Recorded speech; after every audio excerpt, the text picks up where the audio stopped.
सतगुरु रामपाल जी परमेश्वर जी की जय हो।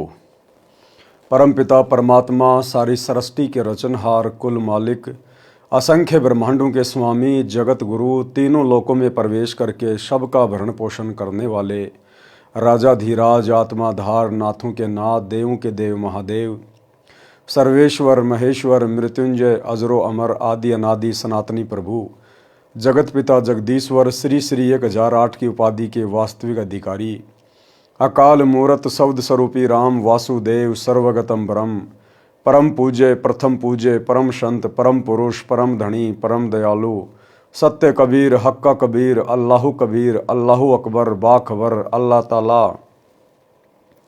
जगत के तारणहार, जगत के मुक्तिदाता, जगत के जगन्नाथ, हारे के सहारे, हिंदुओं के राम, मुसलमानों के अल्लाह, सिखों के वाहिगुरु, ईसाइयों के मसीह, दया के सागर दया निधि, करुणा के सागर करुणा निधि, स्वयंभू परिभू, संकट मोचन, कष्ट हरण, मंगल करण, दुख भंजन, अविगत कबीर, निर्विकार निर्विषम परमात्मा, अलय अलेख सतगुरु, आदि अनादि सतगुरु, असली मर्यादा पुरुषोत्तम, असली राम, असली कृष्ण, असली घनश्याम, असली मुरारी, राजाओं के राजा, महाराजाओं के महाराजा, शहंशाहों के शहंशाह, सम्राटों के सम्राट, भगवानों के भगवान, अल्लाहों के अल्लाह, प्रभुओं के प्रभु, मसीहाओं के मसीह, सच्चे वाहिगुरु, बाबाओं के बाबा, पीरों के पीर, सेठों के सेठ, जगत सेठ, सावड़सा सेठ, सर्वगुण संपन्न, अनंत कोटि कलाओं के स्वामी, अनंत कोटि ब्रह्मांडों के नायक, योगियों में महायोगी, ध्यानियों में महाध्यानी, सिद्धों में परम सिद्ध, ज्ञानियों में तत्व ज्ञानी, ब्रह्म ज्ञानी, महाज्ञानी, परम ज्ञानी, सर्वश्रेष्ठ ज्ञानी, विज्ञानी,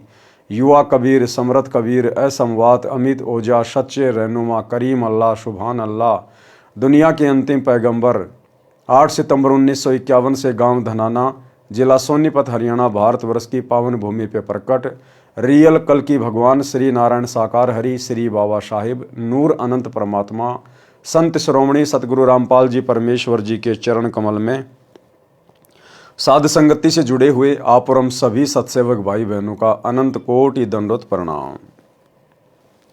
सत्साई भाई और बहनों, दया पूज्य गुरुदेव भगवान की, सतगुरु रामपाल जी परमेश्वर जी की, सारी सृष्टि के पालन पोषण कर्ता की, आप और हम सभी सत्सेवक भाई बहन पूज्य गुरुदेव जी के विशेष आशीर्वाद से अपनी आत्मा के कल्याण हेतु भक्ति मार्ग पर निरंतर मोक्ष प्राप्ति के लिए दृढ़ता के साथ आगे बढ़ रहे हैं। भाई और बहनों, पूज्य गुरुदेव जी के कर कमल से लिखित पवित्र पुस्तक मुक्ति बोध के ऊपर वीडियो बनाने की श्रृंखला जारी है। इस श्रृंखला में आज हमारा ये 29वें नंबर का वीडियो है। प्रत्येक वीडियो में गुरुदेव भगवान के आशीर्वाद से हमें कुछ न कुछ अध्यात्म से संबंधित अवश्य जानने और सीखने को मिलता है। आज की वीडियो में पूज्य गुरुदेव जी के आशीर्वाद से हम तैमूर लंग के जीवन पर प्रकाश डालेंगे। यानी गुरुदेव भगवान ने तैमूर लंग के विषय में जो कथा लिखी है, आज हम उसको समझने का प्रयास करेंगे।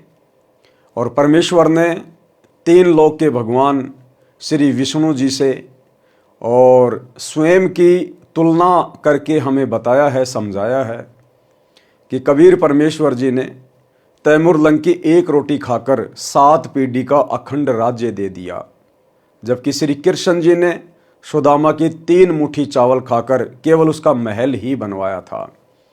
और आज हमें इस तत्व ज्ञान की प्राप्ति के बाद ये भी पता चल गया कि सुदामा का वो महल भी श्री कृष्ण जी के रूप में कबीर परमेश्वर सतगुरु रामपाल जी भगवान ने ही विश्वकर्मा जी से बनवाया था। तो भाई और बहनों, करे करावे साइयाँ, मन में लहर उठा, दादू सरदर जीव के आप बगल हो जा।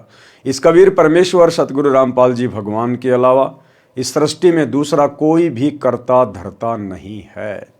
इन देवी देवताओं के रूप में या ब्रह्मा विष्णु महेश के रूप में यदि साधकों को थोड़ा बहुत कोई लाभ देता है तो वो भी कबीर परमात्मा ही देता है।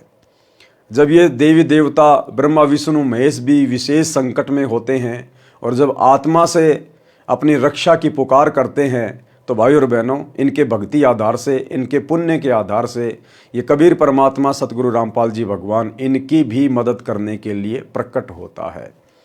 जैसे रावण का वध करते समय श्री रामचंद्र जी ने दुखी होकर रावण के वध के लिए परमात्मा से प्रार्थना की। 6 महीने हो गए थे श्री रामचंद्र जी को।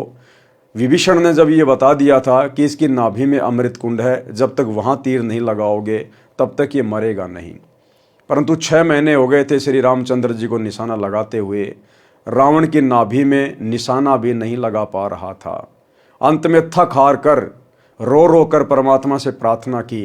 तब इस कबीर परमेश्वर सतगुरु रामपाल जी भगवान ने श्री रामचंद्र जी की पुकार पर सूक्ष्म रूप बनाकर और रावण का वध किया। ठीक इसी प्रकार द्वापर में श्री कृष्ण का रूप बनाकर कबीर परमेश्वर सतगुरु रामपाल जी भगवान ने ही कंस का वध किया था। अन्यथा श्री कृष्ण जी तो बालक थे, कंस के सामने बालक बच्चे, उनकी कोई भी साथ नहीं थी कि वो कंस का वध कर देते। चाणोर जैसे पहलवान को भी, कंस केसी जैसे राक्षस को भी इसी कबीर परमात्मा सतगुरु रामपाल जी भगवान ने ही श्री कृष्ण रूप बनाकर मारा था। तो भाई और बहनों, आज हम उसी कबीर परमेश्वर सतगुरु रामपाल जी भगवान की महिमा सुनने जा रहे हैं। पवित्र पुस्तक मुक्ति बोध पेज नंबर 492।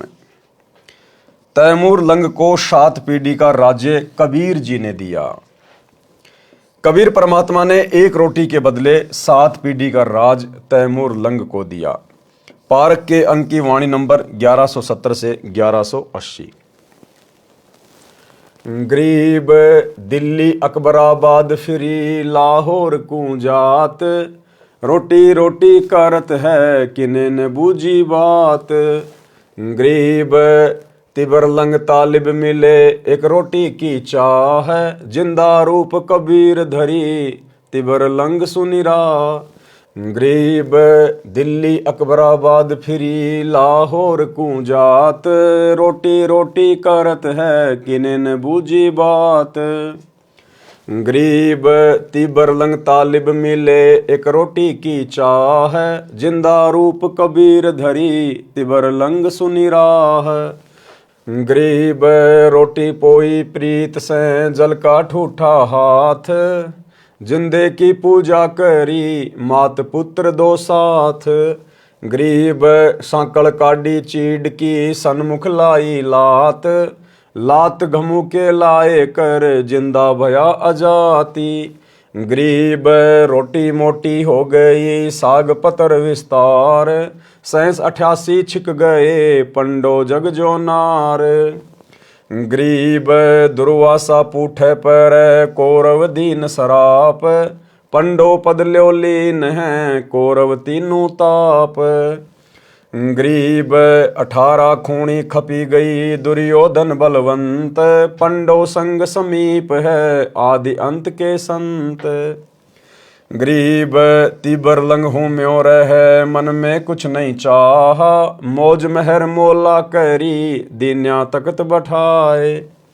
गरीब हिंद जिंद सब ही दई सेत बंद लग सीर, गड़गजनी ताबे करी जिंदा इसम कबीर। गरीब 7 सही सड़नी सली पीछे डिगमग ख्याल, औरंगजेब और तिबर लंग इन पर नजर निहाल। गरीब अगले सतगुरु शेर थे पिछले जम्बुक गीद, या में भिन्न ही भांति हैं देखी दीद बरदीद। पारक के अंक की वाणी नंबर 1170 से 1180 का सरलार्थ। परमेश्वर कबीर जी एक जिंदा बाबा का वेश बनाकर पृथ्वी के ऊपर धार्मिकता देखना चाहते थे। वैसे तो परमात्मा कबीर जी अंतर्यामी हैं, फिर भी संसार भाव बरतते हैं। जिंदा बाबा के वेश में कई शहरों गांवों में गए, 1 रोटी मांगते रहे। अन्न का अभाव रहता था, बारिश पर खेती निर्भर थी, जिस कारण से अधिकतर व्यक्तियों का निर्वाह कठिनता से चलता था। जब परमात्मा चलते चलते उस नगर में आए जिसमें तैमूर लंग मुसलमान लोहार अपनी माता के साथ रहता था। तैमूर के पिता की मृत्यु हो चुकी थी। तैमूर 18 वर्ष की आयु का था। निर्धनता कमाल की थी। कभी भोजन खाने को मिलता, कई बार एक समय का भोजन ही नसीब होता था। तैमूर लंग की माताजी बहुत धार्मिक स्त्री थी। कोई भी यात्री, साधु या सामान्य व्यक्ति द्वार पर आता तो उसे खाने के लिए अवश्य आग्रह करती थी। स्वयं भूखी रह जाती थी। रास्ते चलते व्यक्ति को अवश्य भोजन करवाती थी। जिस दिन परमात्मा जिंदा रूप में परीक्षा के उद्देश्य से आए, उस दिन केवल 1 रोटी का आटा बचा था। तैमूर लंग को भोजन खिला दिया था, स्वयं भी खा लिया था, शाम के लिए केवल एक रोटी का आटा शेष था। तैमूरलंग अमीर व्यक्तियों की भेड़ बकरियों को चराने के लिए जंगल में प्रतिदिन ले जाया करता। वह किराए का पाड़ी था। धनी लोग उसे अन्न देते थे। निर्धनता के कारण तैमूरलंग एक लोहार के ऐरण पर शाम को बकरी भेड़ गांव लाने के बाद घण की चोट लगाने की दिहाड़ी करता था, यानी मजदूरी करता था। उससे भी अन्न मिलता था। जिस दिन परमात्मा तैमूरलंग को जंगल में मिले उस दिन भी तैमूरलंग प्रतिदिन की तरह भेड़ बकरियां चराने जंगल में गांव के साथ ही गया हुआ था। जब परमात्मा तैमूरलंग को मिले तथा रोटी मांगी तो तैमूरलंग खाना खा चुका था। तैमूरलंग ने कहा कि महाराज आप बैठो, मेरी भेड़ बकरियों का ध्यान रखना कि कहीं कोई गुम ना हो जाए। मैं निर्धन हूँ, भाड़े पर बकरियां तथा भेड़ों को चराता हूँ। मैं घर से रोटी लाता हूँ, यहाँ पास में ही हमारा घर है। परमात्मा ने कहा ठीक है, संभाल रखूँगा। तैमूरलंग घर गया, माता को बताया कि एक बाबा कई दिन से भूखा है, रोटी मांग रहा है। माता ने तुरंत आटा तैयार किया, एक रोटी बनाई, क्योंकि आटा ही एक रोटी का बचा था। एक रोटी कपड़े में लपेटकर जल का लोटा साथ लेकर बाबा जी के पास दोनों माँ बेटे आए। रोटी देकर जल का लोटा साथ रख लिया। माता तथा बेटे ने बाबा जी की स्तुति की तथा माता ने कहा महाराज हम बहुत निर्धन हैं, दया करो, कुछ रोटी का साधन बन जाए। बाबा ने रोटी खाई, तब तक माई ने आंखों में आंसू भरकर कई बार निवेदन किया कि मेहर करियो दाता। और तैमूरलंग की माँ वो एक रोटी खाते खाते परमात्मा से कई बार अरदास कर चुकी थी कि हम बहुत गरीब हैं, बहुत निर्धन हैं। और परमात्मा ने फिर तैमूरलंग को 7 पीढ़ी का राज्य दे दिया, उसकी कमर में 7 साकड़ मार के। तो भाइयों और बहनों, ये दाता है, हम इससे ना मांगेंगे तो भी ये हमें देगा, लेकिन कब? जब ये हमें अपना मान लेगा, जब हम पतिव्रता पद पे आ जाएंगे। तो तैमूरलंग की मां ने रोते रोते अरदास की और परमात्मा ने तैमूरलंग की कमर में भेड़ बकरियों की जो साकड़ थी उससे चोटें मारी 7 उसकी कमर। माई ने सोचा कि बाबा बड़ा पागल है, ये तो कोई पागल बाबा लगता है, हमारे घर में खाने को दाने नहीं और कह रहा तेरे को 7 पीढ़ी का राज दे दिया। तो तैमूरलंग की मां में केवल इतना ही दोष आया था, केवल इतना ही सोचा था, अविश्वास किया परमात्मा के वचन पर। इतने में परमात्मा अंतर ध्यान हो गए। तो आप और हम भगत भाई बहनों ने अपने परमात्मा के किसी भी वचन पर, भले हमारे समझ में आए ना आए, हमारे गले उतरे ना उतरे, लेकिन हमने दोष नहीं देखना। हमने केवल यही सोचना है कि हे परमात्मा, मैं 2 कोड़ी का जीव, मेरी छोटी बुद्धि है, आपकी बातें मेरी बुद्धि में समा नहीं रही, अन्यथा आप जो कह रहे हैं वो परम सत्य है। माता तथा बेटे ने बाबा की स्तुति की तथा माता ने कहा महाराज हम बहुत निर्धन हैं, दया करो, कुछ रोटी का साधन बन जाए। बाबा ने रोटी खाई, तब तक माई ने आंखों में आंसू भरकर कई बार निवेदन किया कि मेहर करियो दाता। बाबा जिंदा ने रोटी खाकर जल पिया। बकरी बांधने की साकड़ यानी बेल लेकर उसको तैमूरलंग की कमर में 7 बार मारा। चीड़ की सन की बेल थी, चीड़ को कामण भी कहते हैं। कामण की छाल का रस्सा बहुत मजबूत होता है। फिर लात मारी तथा मुक्के मारे। माता को लगा कि मैंने बाबा को बार बार बोल दिया, जिससे चिढ़कर लड़का पीट दिया। लेकिन जब परमात्मा अंतर ध्यान हो गए, उसके बाद में तैमूरलंग ने बताया अपनी माता को कि माता जी आपने बाबा के ऊपर अविश्वास नहीं करना चाहिए था। माता जी जब बाबा मुझे मार रहा था मुझे तो पता ही नहीं चल रहा था, मुझे तो कोई चोट ही नहीं लगी, मुझे तो महसूस ही नहीं हुआ जब बाबा मुझे साकड़ से मार रहा था। माई ने पूछा कि बाबा जी बच्चे ने क्या गलती कर दी, माफ करो, बच्चा है। परमात्मा बोले कि माई इस एक रोटी का फल तेरे पुत्र को 7 पीढ़ी का राज्य का वरदान दिया है। भाई और बहनों देखो, हमारे कॉमन सेंस ने काम करना चाहिए। आप और हम अब बालक नहीं है, बच्चे नहीं हैं। हम समर्थ के बच्चे हैं सतगुरु रामपाल जी भगवान के। सतगुरु ने तैमूर लंग की एक रोटी खाई थी, केवल एक रोटी, और एक रोटी के बदले 7 पीढ़ी का राज दे दिया। 7 पीढ़ी का, तैमूर लंग से औरंगजेब तक दिल्ली का राज, 7 पीढ़ी का राज एक रोटी के बदले। आज आप और हम भगत भाई बहन तो परमात्मा को पूरा भंडारा करवा रहे हैं, पूरा भंडारा। तैमूर लंग को और उसकी माता को नहीं पता था कि गीता जी अध्याय 3 श्लोक नंबर 13 में क्या लिखा हुआ है, किसको भोग लगाया जाता है। उन्होंने तो स्वाभाविक ही एक साधु समझ के उनको रोटी खिलाई थी। आप और हम तो अपने गुरु को परमेश्वर, पूर्ण ब्रह्म, परमात्मा समझकर और गीता अध्याय 3 श्लोक नंबर 13 के अनुसार भोग लगा रहे हैं प्रतिदिन विधि विधान अनुसार। तैमूर लंग की मां ने परमात्मा को भोग लगाते समय कोई भोग की आरती नहीं की थी। आज आप और हम भाई बहन भोग की आरती के साथ विधि विधान से भोग लगा रहे हैं। और तैमूर लंग की माता परमात्मा की शरण में नहीं थे। आप और हम तो शरण में हैं, शत भक्ति मंत्रों का जाप कर रहे हैं। जिस दिन धन देने की बात आएगी उस दिन परमात्मा आप और हमें क्या नहीं दे देगा।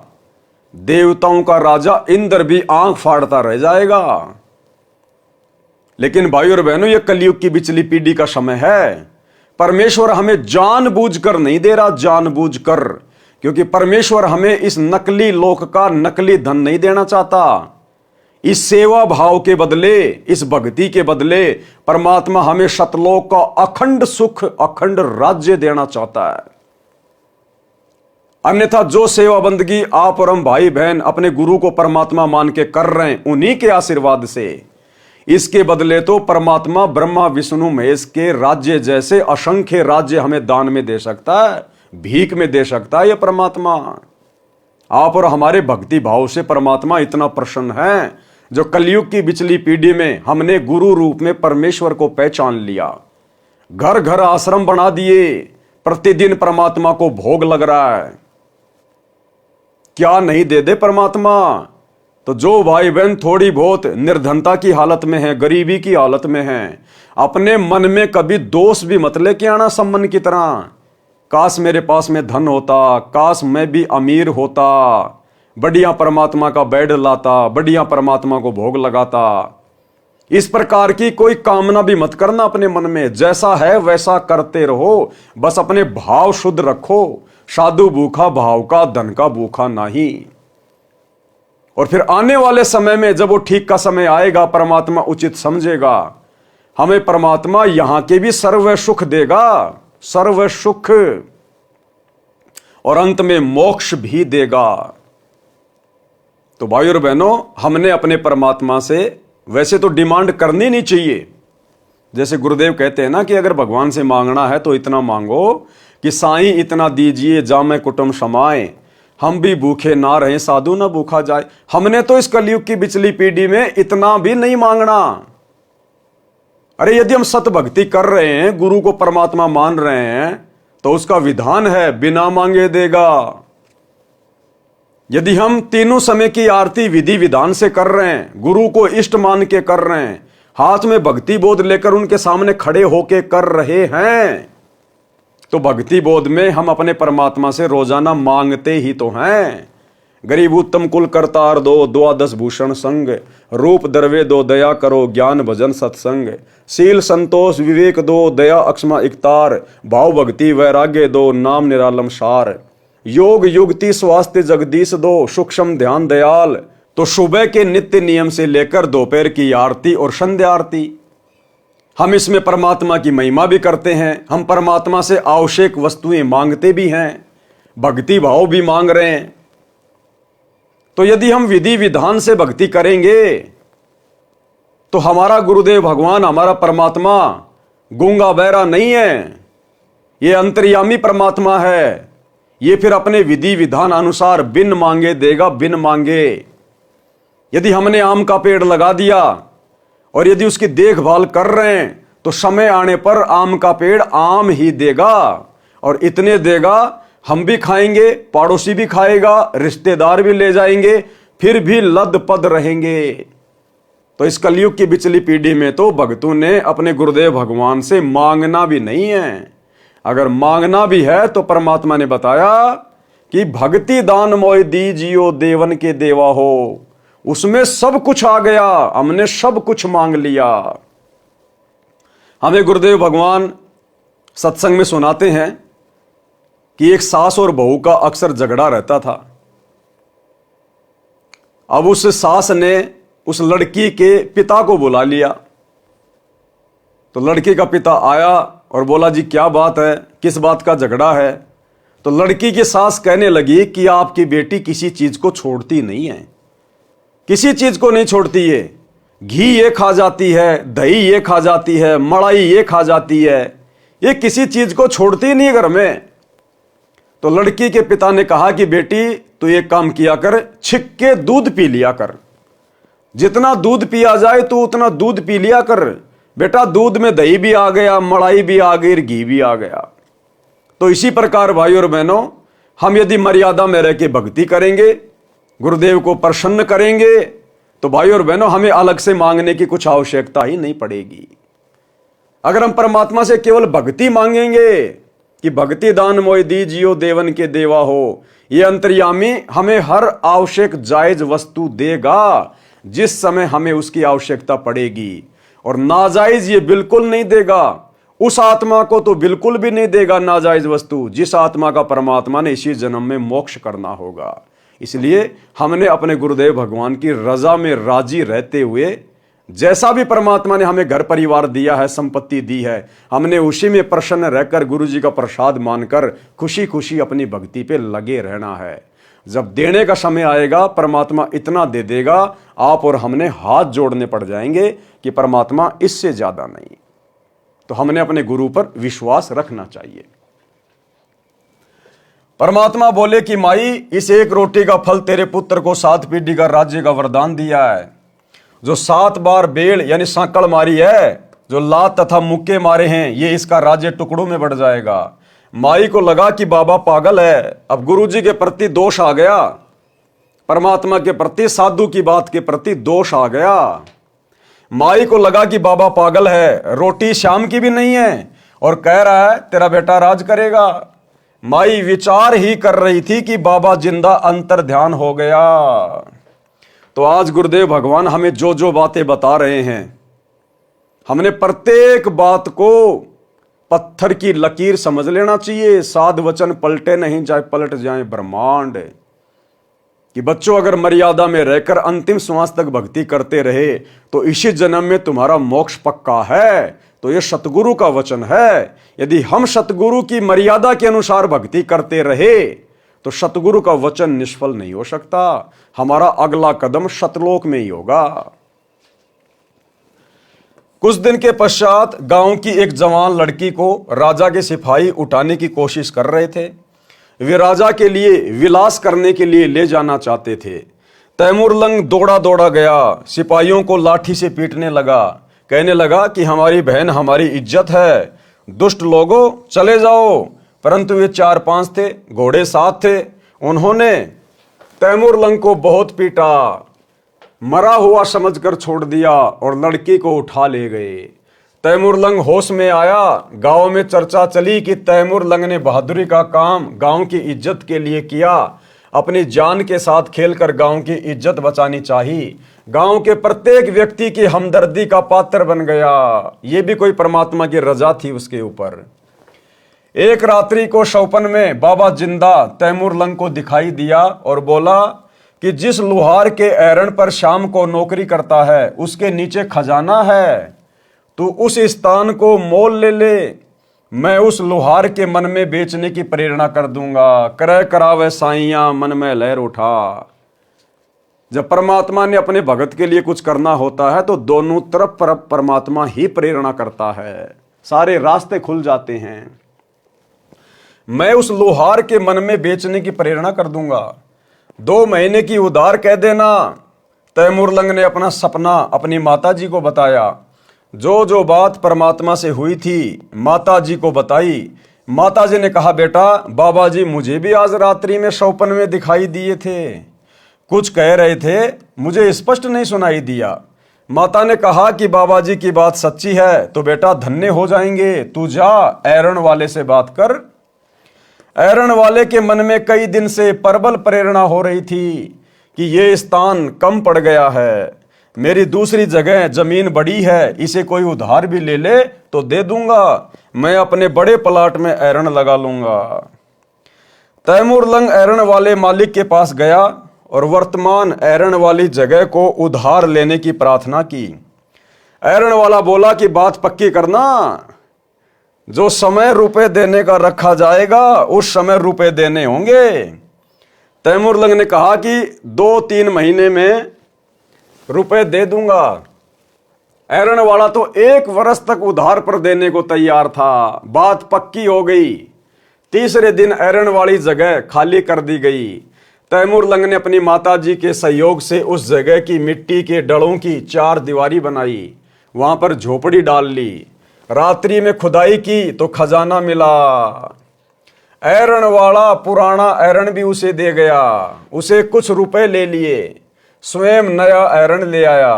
परमात्मा स्वप्न में फिर तैमूर लंग को दिखाई दिए तथा कहा कि बेटा खजाने से थोड़ा थोड़ा धन निकालना, उससे 1-2 घोड़ा लेना, उन्हें महंगे सस्ते लाभ हानि में जैसे भी बिके बेच देना, फिर कई घोड़े लाना, उन्हें बेच आना। जनता समझेगी कि तैमूर लंग का व्यापार अच्छा चल गया। तैमूर लंग ने वैसे ही किया। 6 महीने में अलग से जमीन मोल ले ली। पहले भेड़ बकरियां खरीदी, बेची, फिर सैकड़ों घोड़े वहां बांध लिए, उन्हें बेचने ले जाता और ले आता। गांव के नौजवान लड़के नौकर रख लिए, बड़ा मकान बना लिया। तैमूर लंग को वह घटना रह रहकर कचोट रही थी कि यदि मैं राजा बन गया तो सबसे पहले उस अपराधी बेशरम राजा को मारूंगा जिसने मेरे गांव की इज्जत लूटी थी। जवान लड़की को उसके सैनिक बलपूर्वक उठाकर ले गए थे।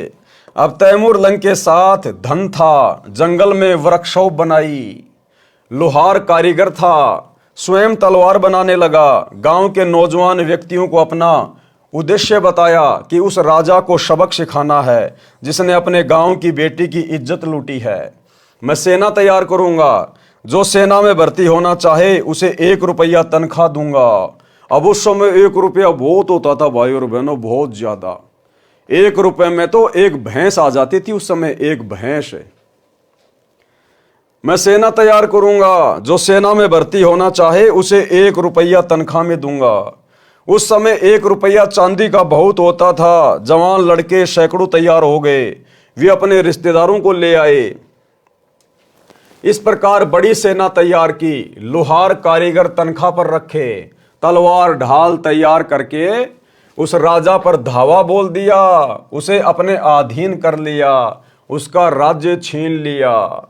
उसको मारा नहीं, अलग गांव में भेज दिया, उसके निर्वाह के लिए महीना देने लगा। धीरे धीरे तैमूर लंग ने इराक, ईरान, तुर्किस्तान पर कब्जा कर लिया, फिर भारत पर भी अपना शासन जमा लिया। दिल्ली के राजा ने उसकी पराधीनता यानी गुलामी स्वीकार नहीं की, उसे मार भगाया। उसके स्थान पर बरेली के नवाब को दिल्ली का वायसराय बना दिया, जो तैमूर लंग का गुलाम रहा। उसे प्रति 6 महीने फसल कटने पर कर देकर आता था। तैमूर लंग की मृत्यु के पश्चात दिल्ली के वायसराय ने कर देना बंद कर दिया, स्वयं स्वतंत्र शासक बन गया। तैमूर लंग का पुत्र दिल्ली का राज्य लेना चाहता था तो उसे नहीं दिया। बाबर तैमूर लंग का तीसरा पोता था। उसने बार बार युद्ध करके अप्रैल सन 1526 में भारत का राज्य प्राप्त कर लिया। अब भाई और बहनों, इतिहास की ये गूढ़ बातें कि तैमूर लंग ने एक बरेली के वायसराय को दिल्ली की गद्दी पे बैठाया और तैमूर लंग के मरने के बाद में उस वायसराय ने अपने आप को स्वतंत्र राजा घोषित कर दिया। ये बातें आपको इतिहास में भी देखने और ढूंढने को नहीं मिलेंगी। जो बातें परमेश्वर जी अपने कर कमल से लिख रहे हैं, क्योंकि तैमूर लंग को 7 पीढ़ी का राज्य देने वाला कोई और नहीं था, स्वयं सतगुरु रामपाल जी भगवान थे। इनसे भला क्या छुपा हुआ है। उसने बार बार युद्ध करके अप्रैल 1526 में भारत का राज्य प्राप्त कर लिया। बाबर का पुत्र हुमायूं था, हुमायूं का अकबर, अकबर का जहांगीर, जहांगीर का शाहजहां, शाहजहां का पुत्र औरंगजेब हुआ। 7 पीढ़ियों ने भारत पर राज्य किया। इतिहास गवाह है, फिर औरंगजेब के बाद राज्य टुकड़ों में बट गया। अन्नदेव की आरती में भी संत गरीबदास जी ने कहा है कि रोटी तैमूर लंग को दीनी, यानी तैमूर लंग ने परमात्मा को एक रोटी खिलाई थी, ताते 7 पातशाही लीनी, उसके बदले 7 पीढ़ी का राज दे दिया परमात्मा ने, 7 पीढ़ी का राज। और आज हम अपने गुरु को इष्ट मानकर जो घर घर में उन्हें भोग लगा रहे हैं, हमें परमात्मा सदा का राज्य देगा, सदा का। यहां की 7 पीढ़ियों का राज्य तो सतलोक के राज्य के आगे कुछ भी नहीं है, गंध है, गंध। आज हम जिस विधि विधान से परमेश्वर को प्रसन्न करने में लगे हुए हैं, हमें परमात्मा अखंड राज्य देगा, सतलोक का अखंड राज्य। इसलिए हम केवल यहां का राज्य मांगकर अपने कर्म ना फोड़ें, परमात्मा को नाराज ना करें, दुखी ना करें। भाई और बहनों, हम पहले कहानी सुना करते थे। एक लड़का अपनी मां के साथ में दुकान पे गया, तो लड़के ने टॉफी के डिब्बे को हाथ लगाया, मिठाई के डिब्बे को हाथ लगाया। तो माता ने कहा कि बेटा क्या लेगा? उसने कहा कि मिठाई लूंगा, मिठाई। तो दुकानदार बोला बेटा ले ले, इसमें हाथ दे के ले ले, इसमें निकाल ले।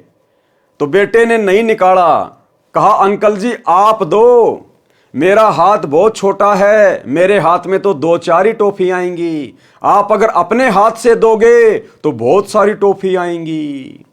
तो हम अपने गुरुदेव भगवान से मांगकर अपनी मूर्खता का प्रमाण ना दें। हम ज्यादा से ज्यादा क्या मांगेंगे? हम एक कार मांग लेंगे, एक प्लाट मांग लेंगे, 2-4 जमीन के टुकड़े मांग लेंगे, बच्चे की नौकरी मांग लेंगे। इससे ज्यादा हमारी बुद्धि काम ही नहीं करती। और परमेश्वर जब देगा तो छप्पर फाड़ के देगा, हमारी कल्पना से बाहर देगा। और हमने तो यहां का कुछ चाहिए नहीं भाइयों, यहां का तो परमात्मा हमें देना भी नहीं चाहता। परमात्मा कहते हैं इंद्रदा राज कागदा भिष्टा ना भोगा इंद्राणी नू। फिर इस धरती का भला हम क्या मांगे परमात्मा से? हमें जिस चीज की आवश्यकता थी युगों युगों से, जो चीज सदा हमारे साथ में रहेगी, वो भक्ति हमें गुरुदेव ने दे दी। कबीरा सब जग निर्धना धनवंता ना कोई, और धनवंता सो जानिए जिसके पास राम नाम धन होए। इससे बड़ा धन तो सृष्टि में कहीं नहीं है, 21 ब्रह्मांड में नहीं है इससे बड़ा धन, जो धन हमें गुरु जी ने दे दिया। परमात्मा कहते हैं गुरु समान दाता नहीं, याचक शिष्य समान, और 3 लोक की संपदा सो गुरु दीनी दान। ये जो सतनाम है, जो प्रथम नाम है, जो भक्ति है, भक्ति में सब कुछ आ जाता है। ये हमें परमात्मा ने दान में दे दी। ये 3 लोक की संपदा से भी बड़ी संपत्ति है। अब इस भक्ति से ज्यादा और हम क्या मांग सकते हैं अपने भगवान से? तो भाई और बहनों, हमने केवल मर्यादा में रह के भक्ति करनी है। बाकी हमें समय पर जिस चीज की आवश्यकता होगी और गुरुदेव भगवान उचित समझेंगे तो हमें उसके भरोसे बिल्कुल भी नहीं रहने देंगे, बिल्कुल भी। तो हमने तो अपनी भक्ति पर ध्यान देना है। रोटी तैमूर लंग को दीनी, ताते 7 पातशाही लीनी। तैमूर लंग को परमात्मा उसी जिंदा वाले वेश में फिर मिले जब वह 80 वर्ष का हो गया था, शिकार करने गया था, राजा था। तब उसको समझाया कि भक्ति कर राजा, नहीं तो नरक में गिरेगा। भूल गया वो दिन जब एक रोटी ही घर पर थी। उस समय तैमूर लंग बाबा के चरणों में गिर गया, दीक्षा ली, राज्य पुत्र को दे दिया, 10 वर्ष और जीवित रहा। वह आत्मा जन्म मरण में है, वो तैमूर लंग भी जन्म मरण में है, जन्म मरण में, 7 पीढ़ी का राज्य लेकर भी। और भाई और बहनों, पता नहीं उस तैमूर लंग को वर्तमान में मौका मिलेगा या नहीं मिलेगा, लेकिन आप और हम अपनी किस्मत को सराहें कि आप और हमें परमात्मा ने वर्तमान में मौका दे दिया पूर्ण मोक्ष प्राप्ति का, अखंड सुख प्राप्ति का, जो मौका ब्रह्मा विष्णु महेश को भी प्राप्त नहीं है। तो आप और हम कितनी सौभाग्यशाली आत्मा हैं। हमें परमात्मा क्या नहीं दे दे, लेकिन परमेश्वर हमें जानबूझकर नहीं दे रहा, जानबूझकर। अन्यथा आप और हमारे भाग्य से अधिक धन, राज्य, सुख तीनों लोकों में किसी के भाग्य में नहीं लिखा हुआ है, लेकिन परमेश्वर जानबूझकर उसको कैंसिल कर रहे हैं और हमसे भक्ति करवाने के लिए हमें परमात्मा इस स्थिति में रखे हुए हैं। इसलिए हमने गुरुदेव की रजा में ही राजी रहना है। ये 10, 15, 20 वर्ष हमने ऐसे ही काट देनी है, पता भी नहीं चलेगा कब ये समय कट जाएगा और हमारा अगला कदम सतलोक में होगा। वह आत्मा जन्म मरण में है, परंतु भक्ति का बीज पड़ गया। यदि उस निर्धनता में भक्ति करने को कहता तो नहीं मानता था। परमात्मा कबीर जी ही जानते हैं कि काल की जकड़ से कैसे जीव को निकाला जा सकता है। वाणी नंबर 1180 का सरलार्थ, धर्म यानी मजहब कोई भी है, जो उसके प्रवर्तक होते हैं वे साफ सुथरे शवच व्यवहार के होते हैं। धर्म कर्म वाले परमात्मा से डरने वाले होते हैं, बाद में केवल दिखावा रह जाता है। इसका ध्यान देकर देखा जा सकता है, यही होता है, इस बात में कोई अंतर नहीं है। सतगुरु फिर से धर्म को सुधारता है, सत्य साधना पर लगाता है। लेकिन जब सतगुरु इस धरती से पलायन कर जाएंगे जिस रूप में आज आए हुए हैं, उसके बाद ये मार्ग भी धीरे धीरे गंदा होना शुरू हो जाएगा। जब तक सतगुरुदेव भगवान धरती पर हैं, परमात्मा इस भक्ति को परवान चढ़ाएंगे। लेकिन जिस दिन सतगुरु रामपाल जी भगवान इस पृथ्वी लोक से संत रूप में चले जाएंगे सतलोक, उसके बाद भाइयों और बहनों मोक्ष की कोई कामना मत करना। उसके बाद तो केवल मनुष्य जन्म मिलेंगे इस भक्ति के प्रतिफल में। तो हमने तो सिर धड़ की बाजी लगा देनी है। कोशिश है सतगुरुदेव के रहते सहते हमारा शरीर छूट जाए, हम सतलोक चले जाएं। अन्यथा हमने मर्यादाओं पर इस कदर कुर्बान हो जाना है कि हम टूट जाएं, लेकिन मर्यादा ना टूटे। अगर गुरुदेव भगवान के सतलोक जाने के बाद यदि हमारी मर्यादा टूट गई तो भाइयों और बहनों फिर मर्यादा शुद्ध करने वाला कोई धरती पर दूसरा नहीं है। तो सबसे अच्छा चांस है कि गुरुदेव भगवान के रहते सहते भक्ति करके उनको प्रसन्न करके हम यहां से पलायन कर जाएं। बाद में तो बाद ही है। दान धर्म करने से लाभ, पारक के अंक की वाणी नंबर 1181 से 1248। गरीब पिछला टाका रह गया, उतरया हुक्म हजूर, तिम्बरलंक हो कौन है, आए मौलवी रूम। अब ये तैमूरलंक कौन था? ये पिछले जन्म में ये रूमी नाम का एक मौलवी था। तैमूरलंक की जो आत्मा है ये उस पिछले जन्म में एक रूमी नाम का मौलवी था। गरीब गाड़ा अटकिया कीच में, ऊपर बैठे तिम, बेलनहारा राम है, धोरी आप धर्म। गरीब धर्म दस्कत है नहीं, धसके तीनों लोक, खैरायत में खैर है, कीजे आत्म पोष। गरीब धर्म बिना ऐसा नरा, जैसी बंजा नार, बिंदी न्या पावे नहीं, सुनहा भया गवार। गरीब साधु संत से ये नहीं, करी न अन की साट, कुत्का बैठा कमर में, हो गया बार बाट। गरीब धर्म बिना धापे नहीं, यो प्राणी परपंच, आस बिरानी क्यों करे, दिया हो तो संच। गरीब धर्म किया बलि राय को, ठाणी इकोत्री जग, तहां 52 अवतार धरी, लिए समूचे ठगी। गरीब कंपे स्वर्ग समूल, सब ऐसी यज्ञ आरंभ, आसन सुरपति के डीगे, पान अपान सांब। गरीब हवन किए हरिहेत से, जप तप संयम साध, बलि के 52 आईया, देखा अगम अगाध। गरीब एक यज्ञ है धर्म की, दूजी यज्ञ है ध्यान, तीजी यज्ञ है हवन की, चौथी यज्ञ परिणाम।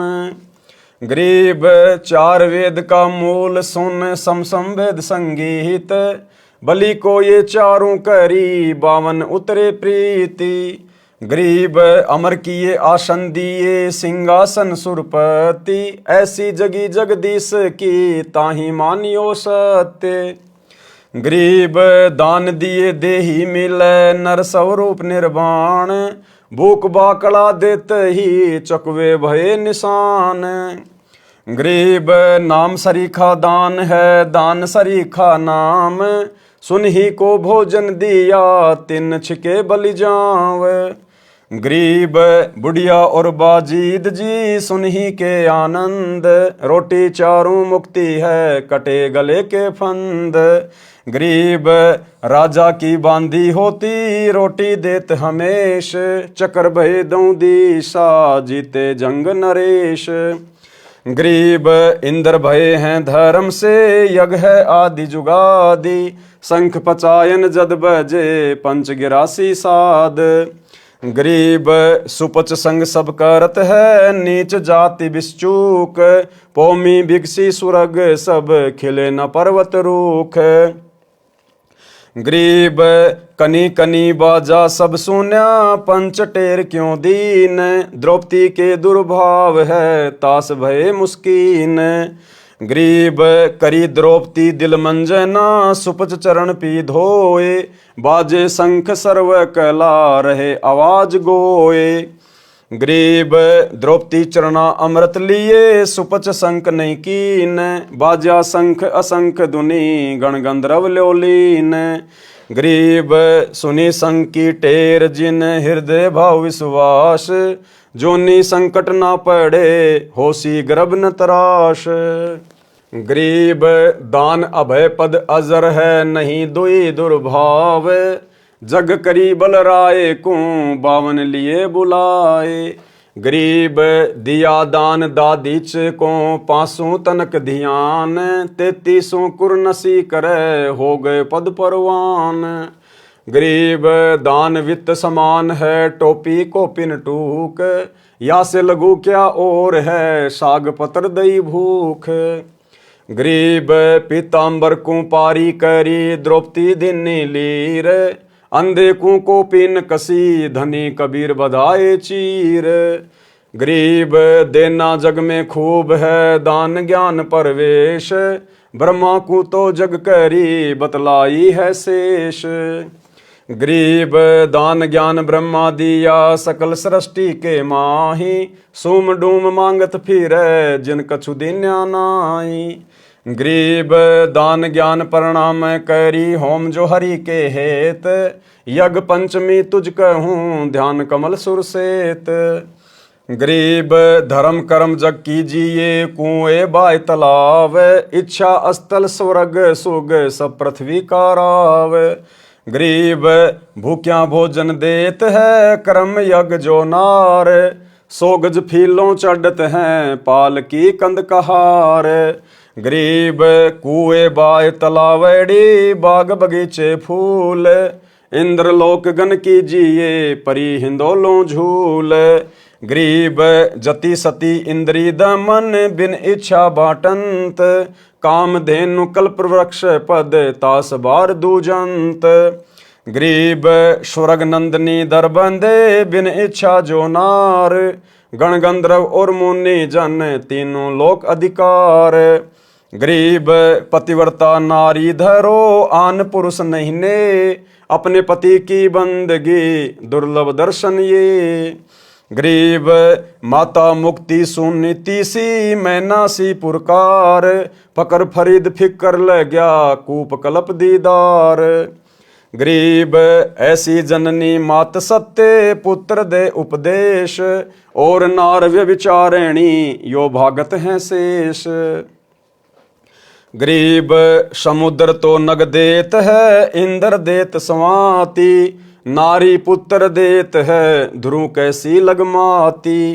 गरीब 7 धात पृथ्वी दई 7 अन्न परवीन, वृक्षा नदियों फल दिए यो नर मूड कुलीन। गरीब जिन पुत्र नहीं जग करी पिंड प्रदान पुराण, नाहक जग में अवतरे जिनसे निका स्वान। गरीब बिना धर्म क्या पाइए 14 भवन विचार, चमरा चूक्या चाकरी स्वर्ग हूँ में बेकार। गरीब स्वर्ग स्वर्ग सब जीव कहें स्वर्ग माही बड़ दुख, जहाँ 84 कुंड है थंब बले ज्यों लोक। गरीब कुंड पड़ा निकसै नहीं, स्वर्ग न चितवन कीन, धर्मराय के धाम में मार अधिक बेदीन।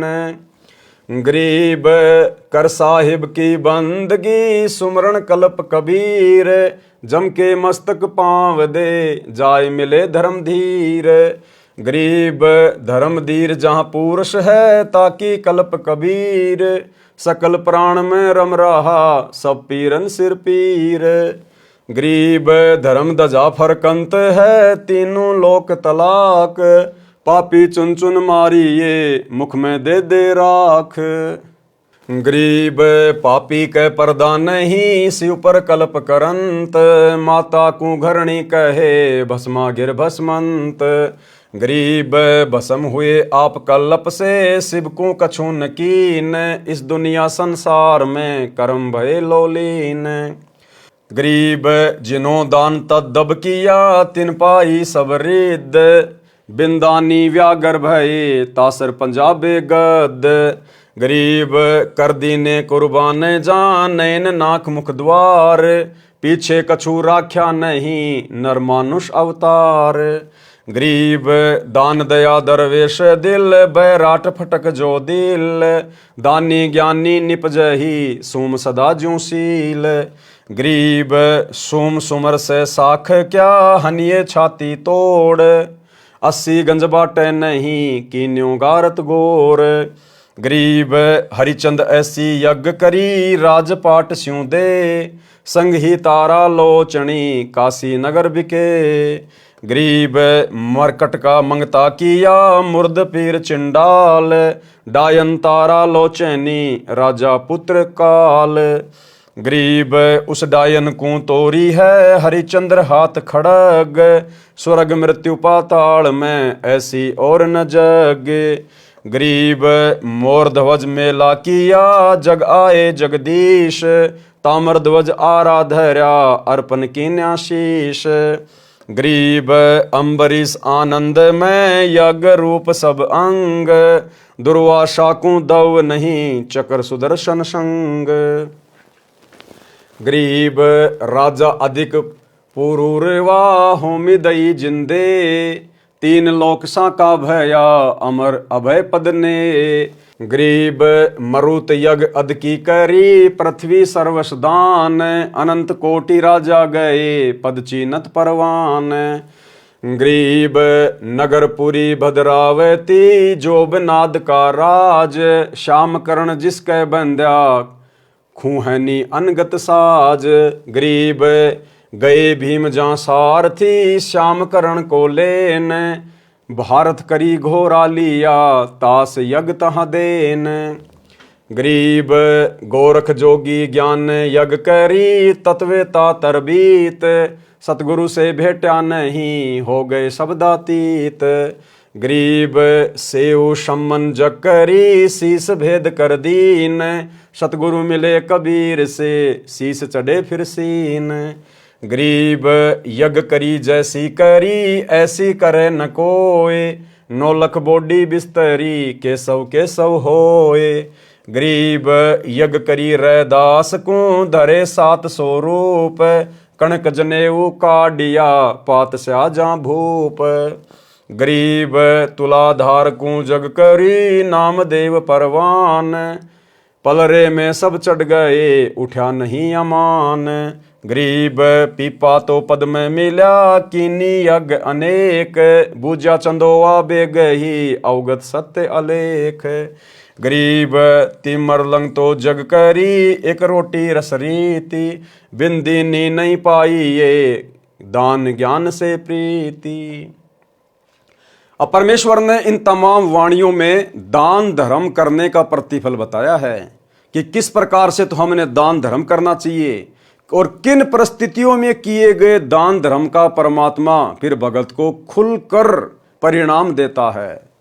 और दान करने से क्या मिलेगा, दान की कितनी महत्वता है और दान किसको दिया जाता है, सुपात्र को या कुपात्र को। सरलार्थ, इन वाणियों में दान पुण्य करने का ज्ञान है। बताया है कि जो दान नहीं करते उनका भविष्य नरक बन जाता है। दान धर्म के अनुष्ठान यानी धर्म यज्ञ व अन्य यज्ञ करने से भक्ति ऐसे सफल होती है जैसे खेत में किसान बीज बोकर बाद में समय समय पर सिंचाई करता है, जिससे बीज उगता है, पौधा बनकर अन्न देता है। इसी प्रकार भक्ति मार्ग में नाम तो बीज है और जो यज्ञ हैं, धर्म यज्ञ, ध्यान यज्ञ, हवन यज्ञ, प्रणाम यज्ञ और ज्ञान यज्ञ, जो हम भगत भाई बहन प्रतिदिन अपने घरों पे करते हैं, पांचों यज्ञ। प्रतिदिन सत्संग सुनना ज्ञान यज्ञ, सत्संग को ध्यान से सुनना ध्यान यज्ञ, यानी तीनों समय की आरती यदि हम ध्यान से करते हैं, सत्संग ध्यान से सुनते हैं, तो हमारे दो यज्ञ बन जाते हैं, ज्ञान यज्ञ और ध्यान यज्ञ। हम गुरुदेव भगवान को प्रतिदिन दंडवत प्रणाम करते हैं। अगर हम निरअभिमानी होकर, निष्कपटी होकर, गुरु को परमेश्वर मानकर और जो विधि गुरुदेव ने बताई दंडवत प्रणाम करने की, यदि हम उस विधि से दंडवत प्रणाम करते हैं तो प्रतिदिन हमारा वो प्रणाम यज्ञ हो जाता है। हवन यज्ञ, आप और हम सभी भगत भाई बहन गाय या भैंस का देसी घी और खड़ी बत्ती का दीपक जलाते हैं, वो हमारा हवन यज्ञ। तो 4 यज्ञ हो गई, ज्ञान यज्ञ, ध्यान यज्ञ, प्रणाम यज्ञ, हवन यज्ञ, और 5वीं यज्ञ धर्म की। हम सभी भगत भाई बहन आज अपने गुरुदेव भगवान की गैर हाजिरी में प्रतिदिन अपने गुरुदेव भगवान को घर पर भोग लगा रहे हैं। ये हमारा सबसे बड़ा धर्म यज्ञ है। इसके उपरांत यदि साथ संगति में कोई सेवा चलती है, सभी भाई बहन मिलकर अपने सामर्थ्य के अनुसार सहयोग करते हैं, वो भी हमारा धर्म यज्ञ में गिना जाता है। और जब हमारे गुरुदेव भगवान हमारे समक्ष होंगे, उस समय हम सभी भगत भाई बहन अपने सामर्थ्य से बढ़कर उनके चरणों में अपने आत्म कल्याण के लिए दान धर्म करेंगे, फिर वो हमारा धर्म यज्ञ होगा। आपके घर पर कोई भगत भाई बहन आ गए, आपने उनको प्रेम से भोजन भंडारा करवा दिया, वो आपका धर्म यज्ञ हो गया। कहीं साथ संगति है, कहीं समागम है, वहां पर आपने अपना सहयोग कर दिया, आटा, दाल, चावल, चीनी, कुछ भी, वो आपका धर्म यज्ञ हो गया। लेकिन वो जगह सही होनी चाहिए। जैसे आज वर्तमान में हमारे गुरुदेव भगवान इसार जेल में बैठे हुए हैं, और यदि हम उन आश्रमों में जा जाके और जो दान धर्म का पैसा अपने गुरुजी को देना चाहिए, सुपात्र को देना चाहिए, ज्योति पाठ और दान का पैसा, वो यदि हम गुरु की गैर हाजिरी में किसी थर्ड पर्सन को देते हैं, किसी भगत को देते हैं, तो भाई और बहनों, वो कुपात्र को दिया गया दान माना जाता है, कुपात्र को। इसलिए हम भगत भाई बहनों ने वर्तमान कलयुग की बिचली पीढ़ी में केवल राजा जनक की तरह भावनाओं में बहकर अपनी भक्ति का सत्यानाश नहीं करना। आज यदि हम अपने गुरुदेव के हाथों में दान धर्म नहीं कर पा रहे हैं, तो इस बात का तो गुरुदेव को भी पता है कि जेल में आके थोड़े ना देंगे, और जेल में इनसे ज्योति पाठ का पैसा लेके मैं क्या करूंगा। तो आज तो हमारे सामने ऐसी विशेष परिस्थितियां पैदा हो रखी हैं, तो ऐसी परिस्थितियों में यदि हम दान धर्म नहीं कर पाते हैं तो हमें दोष नहीं लगता। ऐसी परिस्थितियों में हम ज्ञान को आधार बनाकर मर्यादा में रहकर भक्ति करें। अन्यथा साधु भूखा भाव का, धन का भूखा नहीं। परमात्मा हमारे धन का भूखा नहीं है, हमारे ज्योति पाठ के पैसों का भूखा नहीं है। वो मालिक है जिसने 21 ब्रह्मांड इस काल को भीख में दे रखा है, दान में दे रखा है, वो हमारे 10, 15, 20, 50 हजार लाख रुपए का भूखा नहीं है। और जो हम अपने गुरुदेव को देते हैं, वो भी तो हमें गुरुदेव ने दिया है। हमारे संस्कारवश जैसे भी कोई नौकरी है, कोई काम धंधा है, कोई व्यापार है, कोई बिजनेस है, वो भी तो उसी ने दिया हुआ है। उसी की रजा से कमा कमा के हम उनको दे रहे हैं। जो गुरुदेव धर्म में लगाते हैं, हमारे उससे पुण्यों में वृद्धि होती है। तो ये कलयुग की बिचली पीढ़ी है भाई और बहनों, हमने जोश में आकर अपना होश नहीं खोना है। भगत ने दान धर्म करना है, लेकिन करना किसको? सुपात्र को। सुपात्र कौन? केवल सतगुरु रामपाल जी भगवान। तो हमने अपने गुरुदेव का इंतजार करना चाहिए।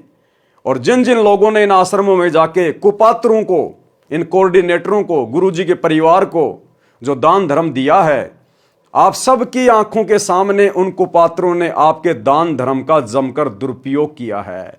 क्योंकि भाई और बहनों, परमात्मा की वाणी कभी झूठ नहीं हो सकती कि सुपात्र को दिया गया दान फलेगा, कुपात्र को दिया हुआ नहीं फलेगा। तो संगत ने तो इन आश्रमों में कुपात्रों को दे दिया, और उन कुपात्रों ने फिर आपके पैसों का दुरुपयोग किया।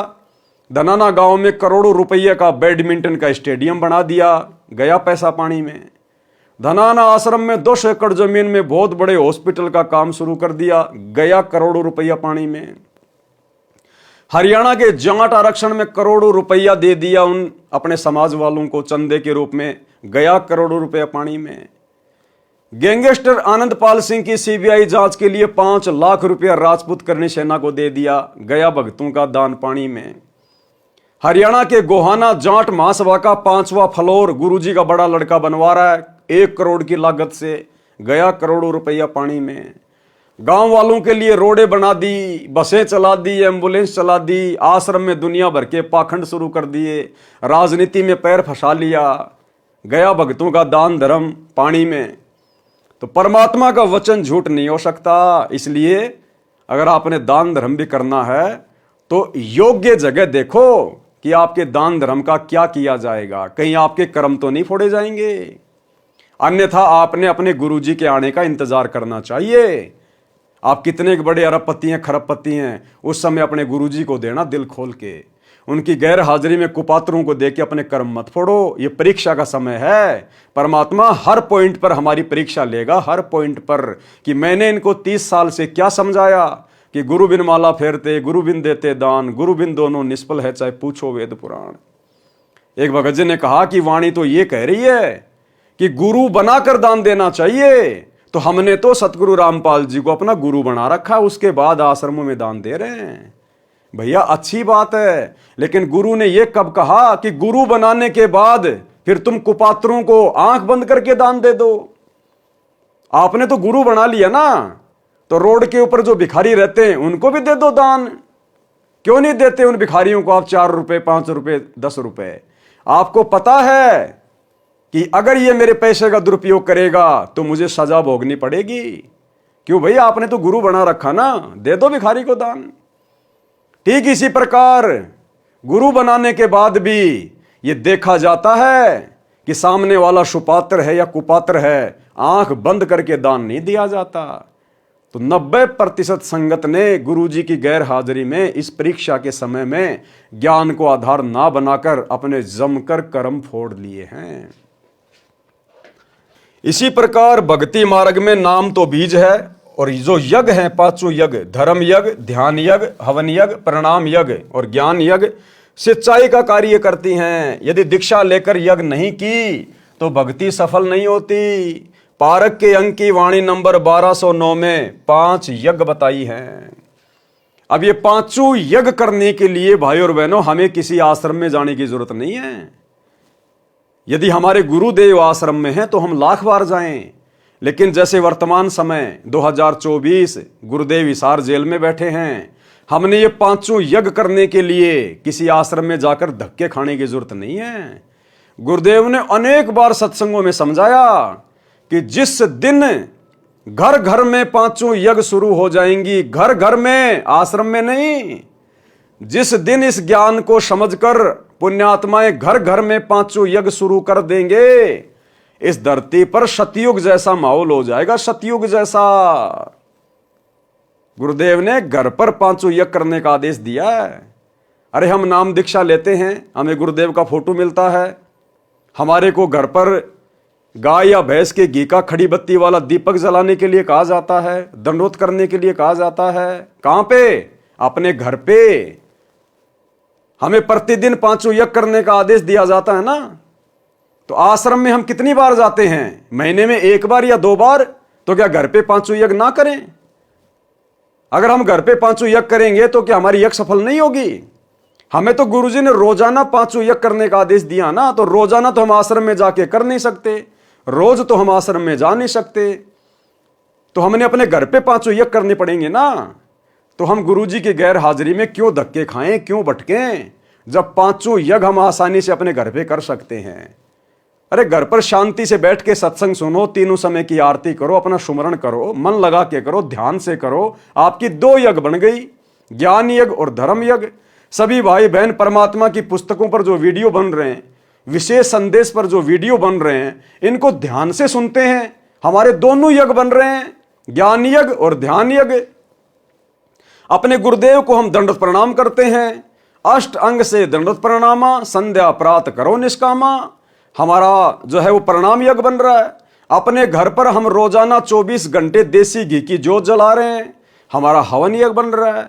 और अपने गुरुदेव भगवान को रोजाना भंडारा लगा रहे हैं, भोग लगा रहे हैं, भोग की आरती के साथ। इससे बड़ा धर्म यज्ञ और संसार में क्या होगा? तो जो मूर्ख प्राणी होगा, जो गुरु जी की गैर हाजिरी में पांचों यज्ञ करने के लिए आश्रमों में धक्के खाएगा। हाँ, यदि आप पिकनिक मनाने के लिए, टाइम पास के लिए, मनोरंजन के लिए, मन बहलाने के लिए यदि आप आश्रमों में जाते हैं तो आप जियों का स्वागत है। अन्यथा भक्ति तो आप अपने घर पे रह के कर सकते हैं। ये भक्ति जंगल में करने वाली नहीं है, आश्रम में जाके करने वाली नहीं है। ये भक्ति परमात्मा ने हमें घर में रहकर करने वाली दी है, घर में रह के करने वाली। गरीब दान ज्ञान प्रणाम कर, होम जो हरि के हेत। यज्ञ पंचमी तुझ कहूं, ध्यान कमल सुर सेत।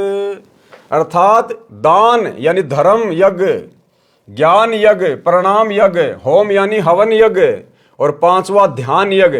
ये पांचों यज्ञ साधक को गुरुजी के आदेश अनुसार करनी चाहिए। और गुरुजी ने हम सबको आदेश दिया हुआ है कि पांचों यज्ञ आपने अपने घर पे प्रतिदिन करनी है। और जिस दिन ये पांचों यज्ञ घर घर शुरू हो जाएगी, इस पृथ्वी का माहौल बदल जाएगा, सतयुग जैसा माहौल हो जाएगा। औरत कभी विधवा नहीं होगी, घर में कोई अमंगल नहीं होगा, माता पिता की आंखों के सामने बच्चों की मृत्यु नहीं होगी, अकाल मृत्यु नहीं हो सकती, एक्सीडेंट में मृत्यु नहीं हो सकती, किसी भयंकर बीमारी से मृत्यु नहीं हो सकती। जबकि आज ये सारे कहर शतलोक आश्रम मैनेजमेंट हरियाणा वालों पर, जो इन आश्रमों में जा जाकर कुपात्रों को दान धर्म दे रहे हैं, इन सब की दुर्गति हो रही है, सब की। केवल सत्सेवक भाई बहन हैं जो परमेश्वर के विधि विधान से पांचों यज्ञ अपने घर पे करते हैं, गुरु को इष्ट मानकर। आज हम भगत भाई बहनों का उंगली का नाखून भी नहीं उतरने दे रहा सतगुरु, नाखून भी। अगर आपको सतयुग जैसा सुख देखना है तो सतसेवकों के घरों में देखो, सतसेवकों के घरों में आत्मिक सुख। तो भाई और बहनों, एक छोटा सा सत्संग गुरुदेव का, जिसमें गुरुदेव ने स्पष्ट कर दिया कि जिस दिन आप इस ज्ञान को समझकर घर घर में पांचों यज्ञ करना शुरू कर दोगे, आश्रम में जाकर नहीं, घर घर में, फिर देखना। सुनिए। पुणात्मा, देखो परमात्मा की रजा आपके ऊपर कैसी है। थोड़ी सी गर्मी होती है, परमात्मा बच्चा अपनी प्यारी आत्माओं के अमृत बरसा देते हैं, ठंड सी कर देते हैं कि ताकि ये बच्चे परमात्मा की मेरी महिमा को सुन लें। यदि अच्छी ठंड कर दी तो तुम सारे लटके लेने लग जाओगे, न पड़े बैठे बैठे सोओगे।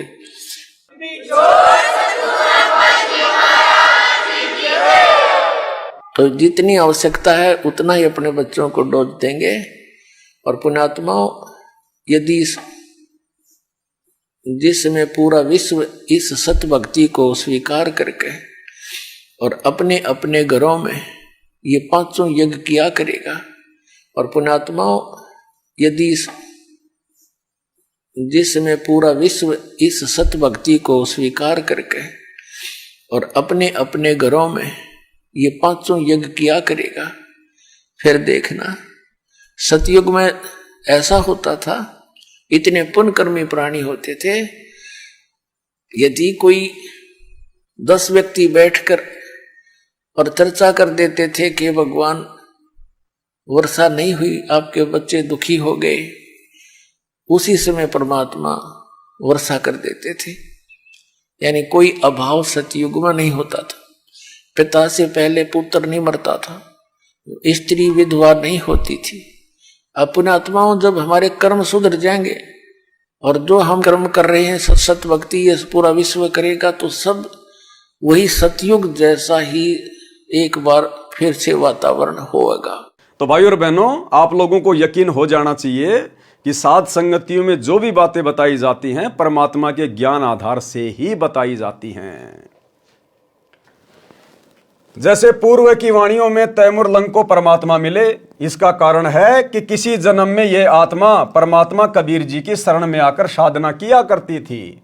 सुख होने पर काल तुरंत परमात्मा को भुलाता है, सुख होने पर काल तुरंत परमात्मा को बुला देता है। जीव भक्ति भी करता है लेकिन गफलत करता है। गुरु जी के परिवार को बहुत ज्यादा सुख हो गए, बहुत ज्यादा सुख हो गए। आज गुरु जी उनको याद भी नहीं आता। नरेंद्र मोदी याद आता है कि कैसे उसकी रैली में भक्तों को बसों में भरकर भेजना है। राजनेता याद आते हैं, अपने जाट समाज के लोग याद आते हैं कि कैसे भक्तों के दान का दुरुपयोग करके और जाटों के धर्मशाला बनवा के भक्तों के कर्म फोड़ने हैं। दुनियादारी याद आती है, राजपूत करणी सेना, गुंडों की सीबीआई जांच, जाट आरक्षण, भाईचारा निभाना, भक्तों के कर्म फोड़ने के लिए ज्योति पाठ का पैसा करोड़ों में चंदे के रूप में देना। ये परमात्मा की वाणी है कि जब जीव को सुख हो जाता है वो भगवान बोलता है। इसलिए परमात्मा कहते हैं, सुख के माथे पत्थर पड़ो जो नाम हृदय से जाए, और बलिहारी उस दुख के ऊपर जो पल पल नाम रटाए। तो भाई इन कोऑर्डिनेटरों को परमात्मा ने सुख दे दिए, क्योंकि ये तो गुण है भगवान का। अगर भक्ति करोगे, सुमरण करोगे तो सुख तो मिलेगा। अरे आप मजदूरी करोगे तो तनख्वाह तो मिलेगी। लेकिन ये सुख ज्ञान पूरा ना होने के कारण फिर ये सुख हमारे जीवन को तबाह कर देता है, तबाह, परमात्मा से दूर कर देता है। फिर हम मर्यादाओं को लेकर सीरियस नहीं होते। टूट रही है तो टूटने दो, भाड़ में जाओ भक्ति, हम तो ऐसे ही चलेंगे। तो आज देख लो क्या हालत हो रही है 90% संगत की, गुरु जी के परिवार की, इन कोऑर्डिनेटरों की। आज हमें ये बेशक सुखी दिखाई दे रहे हैं लेकिन इनका भविष्य अंधकार में है, अंधकार में। सुख होने पर काल तुरंत परमात्मा को बुलाता है। तैमूर लंग ने फिर अनेकों पशु पक्षियों के जन्म भोगे। अब देखो भाई और बहनों, जिसकी एक रोटी खाकर परमात्मा ने 7 पीढ़ियों का राज दिया, वो आत्मा परमात्मा से उपदेश लेने के बाद भी पशु पक्षी की योनि में गई, पशु पक्षी की योनि में। तैमूर लंग ने फिर अनेकों पशु पक्षियों के जन्म भोगे। जब मानव जन्म हुआ, धर्म के अभाव में निर्धन घर में जन्मा। ये पिछला टांका रह गया था, साहिब हकना राक्षी, जब मांगो तब दे। कभी किसी जन्म में तैमूर लंग परमात्मा की शरण में था, लेकिन भक्ति सही नहीं करी, फिर पशु पक्षियों की योनियों में चल गया। फिर उसको मनुष्य जन्म मिला। उस पिछली भक्ति के कारण, थोड़े बहुत कोई दान पुण्य के कारण वो टांका रह गया, टांका। उसके बदले में परमात्मा फिर आया अपनी आत्मा के पास, फिर एक रोटी खाई, और फिर एक रोटी खाने के कारण परमात्मा ने 7 पीढ़ी का राज दिया। कितना दयालु है परमात्मा, हमारी कितनी गलतियां माफ करता है। भले हमारी गलतियां भगवान माफ करता है, लेकिन हम तो कष्ट उठा लेते हैं।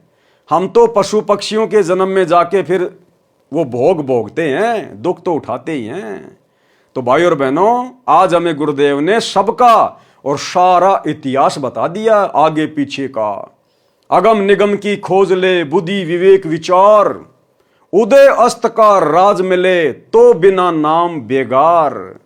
हमने तो सुरती सतलोक में टिका के रखनी है। जीवन रूपी गाड़ी पाप कर्मों की कीच यानी कीचड़ में धंस जाती है, तो धर्म उस गाड़ी को पाप रूपी कीचड़ से निकालने वाला दमदार बैल है। पारक के अंक की वाणी नंबर 1183-1186। गरीब धर्म धसकत है नहीं, धसके तीनों लोक, खैरायत में खैर हैं कीजे आत्म पोष। गरीब धर्म बिना ऐसा नरा, जैसी बांझ नार, बिंदी न्या पावे नहीं, सुनहा बया गंवार। गरीब साधु संत से नहीं, करी न अन्न की सांट, कुतका बैठा कमर में, हो गया 12 बाट। गरीब धर्म बिना दापे नहीं, यो प्राणी परपंच, भाई आस बिरानी क्यों कह रहे, तन दिया हो तो संच। सरलार्थ, धर्म कभी नष्ट नहीं होता, तीनों लोक नष्ट हो जाते हैं। खैरायत यानी दान धर्म करने से बचाव है, खैरायत में खैर है। इसलिए धर्म भंडारा लंगर करके धर्म करना चाहिए।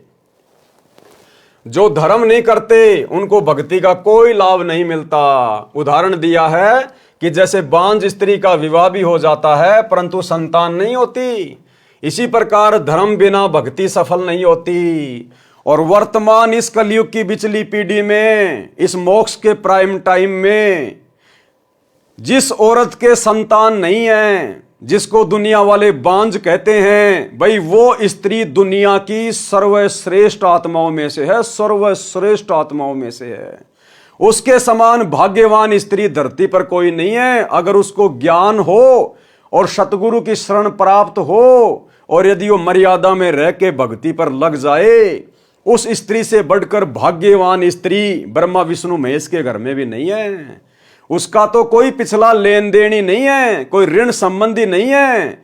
अगर वो मर्यादा में रह के भक्ति करेगी, उसका तो पक्का शतलोक में नंबर है, पक्का। तो भाई और बहनों, जगत की और भगत की सोच में रात दिन का अंतर होता है, रात दिन का। जैसे बांझ स्त्री का विवाह भी हो जाता है परंतु संतान नहीं होती, इसी प्रकार धर्म बिना भक्ति सफल नहीं होती। उल्टा सुनहा कुत्ते का जीवन प्राप्त करता है। सतगुरु से दीक्षा ली नहीं, अन्न की सांठ नहीं की, यानी अन्नदान भोजन नहीं कराया, नहीं किया तो कुत्ता बनकर घर घर जाता है। कहीं कहीं उसकी कमर पर मुगदर लगाया जाता है, हाय हाय करता फिरता है। धर्म किए बिना आत्मा की संतुष्टि नहीं होती, धर्म बिना धापे नहीं यो प्राणी प्रपंच। धर्म किए बिना आत्मा की संतुष्टि नहीं होती, अन्य सब प्रपंच हैं। यदि पिछले जन्म में या इस जन्म में दान किया है तो धन मिलेगा, अन्यथा कुछ नहीं मिलेगा। वाणी नंबर 1187 1192 का सरलार्थ। बलि राजा ने 100 यज्ञ की थी, परमात्मा 52 रूप धारण करके आया था। कौन परमात्मा? सतगुरु रामपाल जी भगवान, ये कबीर भगवान। ये धर्म का प्रभाव था कि परमात्मा को आना पड़ा। राजा बलि भगत प्रहलाद का पोता था, पिता का नाम बैलोचन था। राजा बलि ने 4 यज्ञ की थी, 52 रूप परमात्मा को आना पड़ा।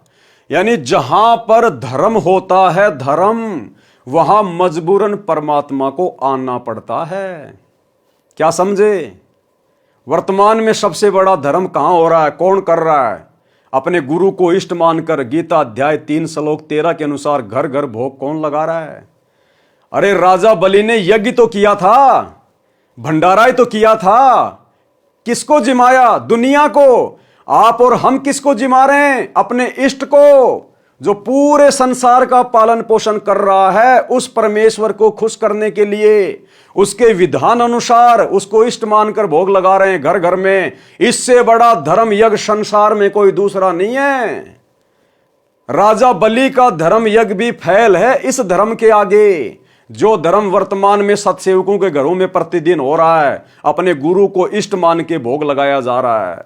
राजा बलि के द्वारा 100 यज्ञ करना और सतसेवकों के द्वारा एक समय अपने गुरुदेव भगवान को भोग की आरती के साथ भोग लगाना, उसके 100 यज्ञ के ऊपर भारी है, 100 यज्ञ के ऊपर।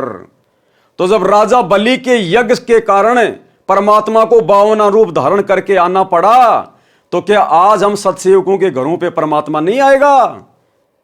परमात्मा ने देखा रे ये तो तीनों टाइम भोग लगाते हैं, सुबह भी, दोपहर भी, शाम भी। फिर मेरे को सुबह भी आना पड़ता है, दोपहर भी आना पड़ता है, शाम को भी आना पड़ता है। तो परमात्मा ने प्रेरणा की कि बच्चों तुम तो मेरा बेड ही लगा दो। अब मैं तीनों समय हिसार जेल से आता हूं जाता हूं, तुम एक काम करो, मेरा बेड लगा दो, मैं यही ना बैठ जाऊंगा। भाई मुझे जेल में बैठना, मुझे यहां बैठना, तो क्यों ना मैं यहीं बैठ जाऊं, बार बार आना तो नहीं पड़ेगा। तो परमेश्वर अपने प्रत्येक बच्चे के घर में विराजमान है, जो गुरु को इष्ट मान के भोग लगाते हैं। क्या कह रहे हैं परमात्मा? आना पड़ता है भगवान को। और हम तो परमात्मा से विशेष विनती करते हैं। अरे राजा बलि तो केवल इंद्र का राज्य प्राप्त करने के लिए धर्म यज्ञ कर रहा था, मोक्ष के लिए नहीं कर रहा था। उसको तो पता भी नहीं था भगवान कौन है, भक्ति क्या है, मोक्ष क्या होता है। आप और हम तो निस्वार्थ भाव से अपने आत्म कल्याण के लिए, गुरु को प्रसन्न करने के लिए ये धर्म यज्ञ कर रहे हैं, भोग लगा रहे हैं। इंद्र का राज्य प्राप्त करने के लिए नहीं। थूकते हैं हम इंद्र के राज्य के ऊपर अपने गुरुदेव भगवान की आज्ञा अनुसार।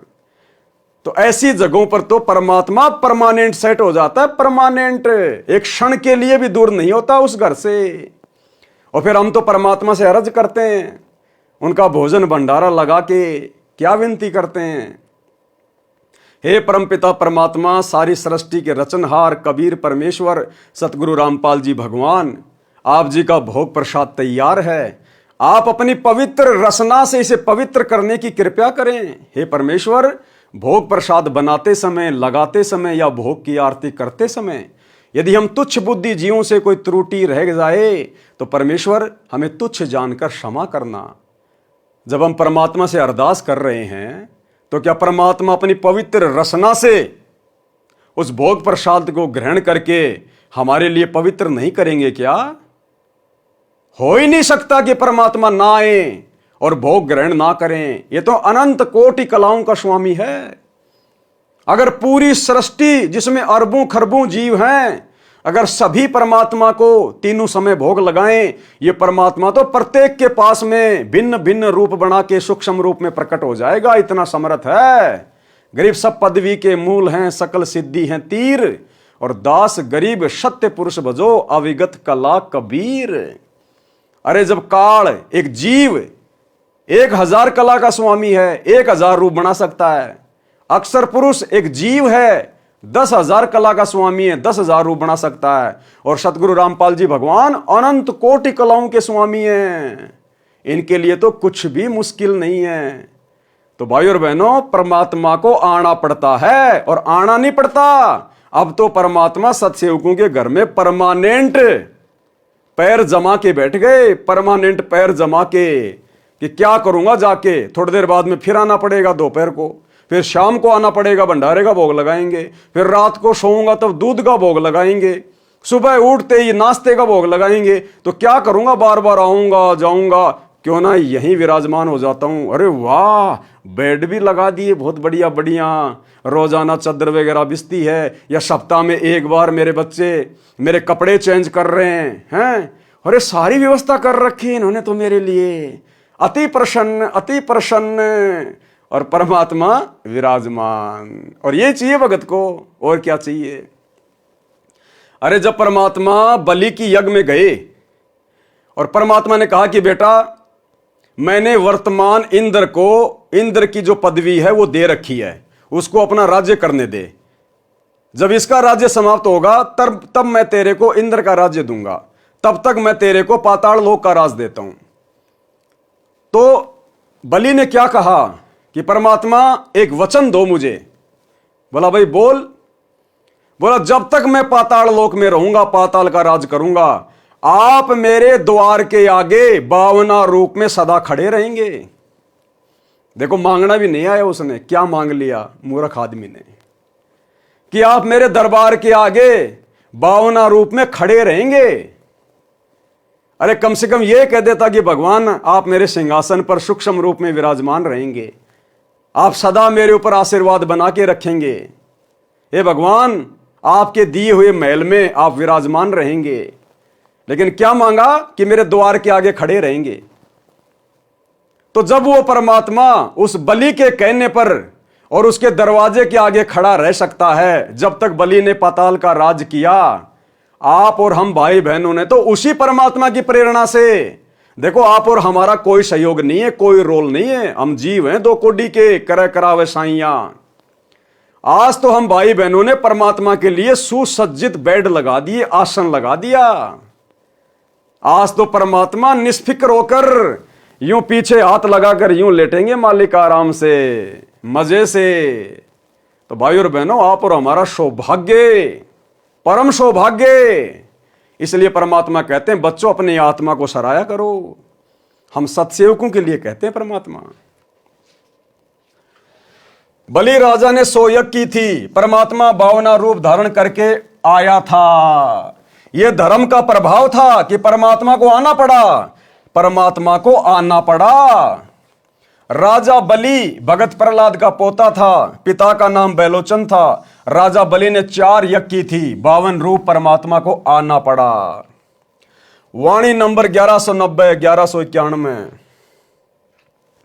गरीब एक यज्ञ है धर्म की, दूजी यज्ञ है ध्यान, तीजी यज्ञ है हवन की, चौथी यज्ञ परिणाम। गरीब 4 वेद का मूल सुन, सब संवेद संगीत, बलि को ये चारों कैरी 52 उतरे प्रीत। सरलार्थ, जो 4 यज्ञ राजा बलि ने की वे हैं धर्म यज्ञ, ध्यान यज्ञ, हवन यज्ञ और प्रणाम यज्ञ। बलि को कुछ समय के लिए पाताल लोक में छोड़ दिया है। क्या कह रहे हैं गुरुदेव? शब्दों को पकड़ना भाई और बहनों। गुरुदेव कह रहे हैं कि बलि को वर्तमान में कुछ समय के लिए पाताल लोक में छोड़ दिया है। यह शब्द कौन कहेगा? जिसने खुद छोड़ा है। लिख कौन रहे हैं? गुरुदेव भगवान। क्या कह रहे हैं? शब्दों को पकड़ना।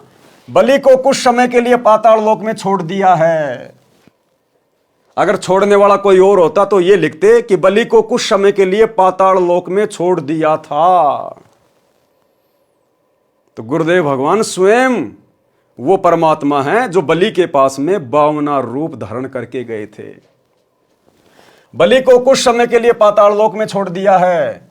वह वर्तमान इंद्र के शासन काल को पूरा होने के बाद इंद्र की गद्दी पर बैठकर स्वर्ग का राज करेगा। इतना अमर किया है बलि को। और उसके बाद क्या होगा? उसके बाद फिर 84 लाख योनियों में गधा, कुत्ता, शुअर बनेगा। देखो, परमात्मा तो उसके पास भी गया और जाने के बाद भी क्या मिला उसको? वर्तमान में वो पाताल का राजा, उसके बाद देवताओं का राजा बनेगा, इंद्र बनेगा। और इंद्र की योनि कहां से शुरू होती है? गधे से। तो आप और हम कितनी पुण्य आत्मा है उस परमात्मा की। इसलिए गुरुजी कहते हैं बच्चों अपने भाग्य को सराहो कि तुम फाइनल स्टेज पे आ गए। तुम्हारा कुछ भी लेन देन बाकी नहीं है यहां, कुछ भी। और वर्तमान का जो भी थोड़ा बहुत है वो इस भक्ति से परमात्मा काट देगा। तुम्हारा तो अगला कदम शतलोक में है, अगर दृढ़ होकर भक्ति पर टिके रहे तो। बलि को कुछ समय के लिए पाताल लोक में छोड़ दिया है। वह वर्तमान इंद्र के शासन काल को पूरा होने के बाद इंद्र की गद्दी पर बैठकर स्वर्ग का राज करेगा। बस इतना अमर किया है बलि को। दान करने से मानव शरीर भी मिलता है। उसको मिलता है जो गुरु बनाकर धर्म करता है, यज्ञ करता है। एक बार दुर्भिक्ष गिरा था, यानी अकाल गिरा था। एक धर्मात्मा ने प्रतिदिन 1 आंजला यानी 1 मुट्ठी चनों की बाखड़ी बनाकर प्रत्येक व्यक्ति को बांटता था। वह सेठ उसके धर्म के कारण कई बार चक्रवर्ती राजा बना। एक भयंकर अकाल पड़ा था और एक सेठ था, उसने बाकड़ी होती है जैसे गेहूं होता है, गेहूं को पानी में गर्म किया जाता है बहुत ज्यादा, वो फूल जाती है, नरम हो जाती है, उसको बाकड़ी कहते हैं। उसमें कुछ मीठा वाठा मिला के लोगों को बांट दिया जाता था। जब हम पहले छोटे छोटे थे और जब किसी के घर में कोई रिश्तेदार आता था तो उसके गीत गुआए जाते थे। जब वो शाम को खाना खाता था तो गांव की औरतें इकट्ठा होकर गीत गाती थी और गीत गाने के बाद में फिर क्या मिलता था सबको? 1-1 मुट्ठी बाकड़ी की। वो खाया करते थे हम लोग। उस बाकड़ी के चक्कर में दास उस 1 मुट्ठी बाकड़ी के चक्कर में और रात के 10 बजे तक अपनी माता जी की गोद में बैठा रहता था। कब बाकड़ी मिलेगी, कब ये गीत समाप्त होंगे। तो चाहे वो चने उबालो चाहे गेहूं उबालो, उसको कहते हैं बाकड़ी। तो उस सेठ ने जो बाकड़ियां बांटी थी उस अकाल के समय में, उसके बाद उसके प्रतिफल में, बस इतने से दान धर्म के प्रतिफल में कई बार पूरी पृथ्वी का राजा बना, चक्रवर्ती। देखो, दान धर्म तो बहुत सारे लोग करते हैं, लेकिन उसने विशेष परिस्थिति में वो बाकड़ियां बंटवाई थी जिस समय लोग भूखे मर रहे थे, जिस समय लोगों को उसके भोजन की अति आवश्यकता थी। तो ऐसी परिस्थितियों में किया गया दान धर्म विशेष लाभ देता है। वाणी नंबर 1194 से 1195। गरीब नाम सरीखा दान है, दान सरीखा नाम, सुन ही को भोजन दिया, तीनों छिके बलि जाम।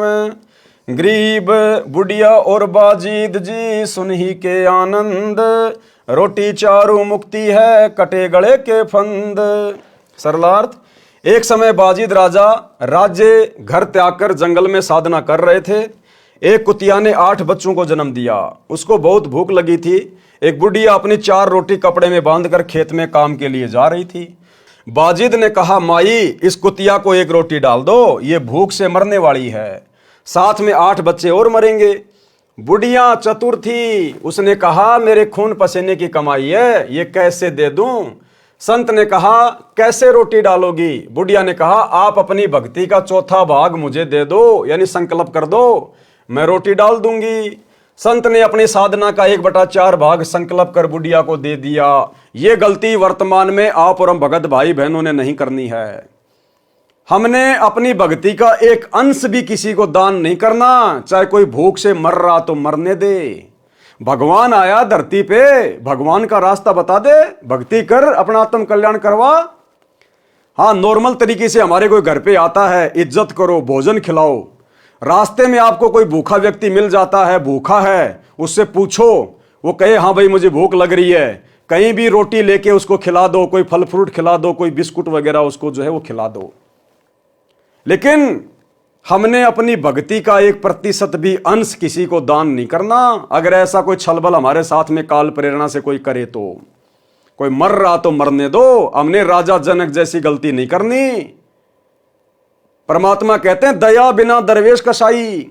दरवेश यानी साधु, जिसके मन में दया नहीं है, जिसके हृदय में दया नहीं है, वो भगत भी कसाई के समान है। लेकिन भाई और बहनों, हमने ऐसी दया भी नहीं दिखानी जिसके दिखाने से हमारी भक्ति नष्ट हो जाए।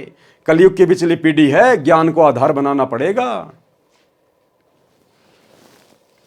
बुढ़िया ने 1 रोटी कुतिया को डाल दी, फिर भी कुत्ती भूखी थी। करते करते 4 रोटी कुतिया को डाल दी और संत बाजीत जी ने अपनी सर्व भक्ति कमाई उस बुढ़िया को संकल्प कर दी, जिससे कुतिया तथा उसके बच्चों का जीवन बचा। रोटी देने से माई को भक्ति की कमाई प्राप्त हुई और बाजिद की भक्ति पुण्यहीन हो गया, परंतु कुतिया और उसके बच्चों को जीवन दान देने के कारण स्वर्ग प्राप्ति हुई।